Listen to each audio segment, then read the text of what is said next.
অবাকে Trump, এবার সাহায্য চাইলেন চীনের কাছে। ফিনান্সিয়াল টাইমসকে দেওয়া এক সাক্ষাৎকারে মার্কিন প্রেসিডেন্ট ডোনাল্ড ট্রাম্প বেজিংয়ে চীনা প্রেসিডেন্ট শি জিনপিং এর সঙ্গে তার আসন্ন বৈঠক নিয়ে কথা বলেছেন।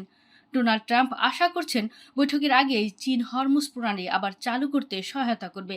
ট্রাম্পের ভাষায়, চীন তাদের প্রায় 90% তেল সংগ্রহে এই হরমুজ প্রণালী ব্যবহার করে থাকে। চলতি মাসের শেষ দিকে মার্চে বেজিংয়ে ট্রাম্পের সঙ্গে চীনা প্রেসিডেন্টের এই বৈঠক হওয়ার কথা।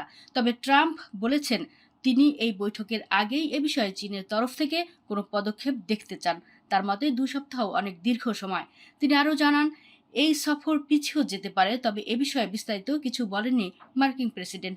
যুক্তরাষ্ট্রের পক্ষ থেকে চীনের কাছে হরমুজ প্রণালী দিয়ে জাহাজ চলাচল নিশ্চিত করার আহ্বান এমন সময় এলো যখন তেহরানের সঙ্গে ভালো সম্পর্ক থাকায় বেজিংয়ের হয়তো নিজেদের তেলবাহী জাহাজ পার করতে যুক্তরাষ্ট্রের সঙ্গে কোনো জোটের প্রয়োজন নাও হতে পারে। ভারতও জানিয়েছে তেহরানের সঙ্গে এক সমঝোতার মাধ্যমে তাদের 2টি তেলবাহী জাহাজ হরমুজ প্রণালী দিয়ে পার হওয়ার অনুমতি পেয়েছে। এর আগে ট্রাম্প হরমুজ প্রণালীকে ইরানের হুমকি থেকে রক্ষা করতে ফ্রান্স, যুক্তরাজ্য, জাপান, দক্ষিণ কোরিয়াকে যুদ্ধ জাহাজ পাঠানোর আহ্বান করেন। তবে ট্রাম্পের এই আহ্বানে কোনো দেশই এখন পর্যন্ত আনুষ্ঠানিকভাবে সাড়া দেয়নি। বর্তমানে ওই প্রণালীর কাছে বহু দেশের জাহাজ আটকে আছে, আর এতে করে বিশ্বজুড়ে জ্বালানি সংকট শুরু হয়েছে।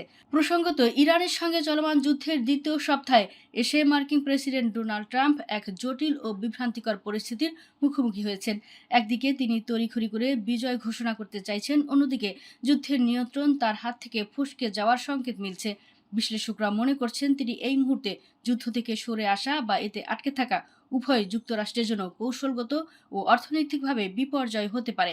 মার্কিন সামরিক বাহিনীর ব্যাপক শ্রেষ্ঠত্ব থাকলেও হরমুজ প্রণালী বন্ধ করে দিয়ে ইরান প্রমাণ করেছে সব সমস্যার সমাধান সহিংসতা বা যুদ্ধ দিয়ে সম্ভব নয়। বিশ্বের মোট তেলের 1/5 এই সরু পথ দিয়ে সরবরাহ করা হয়।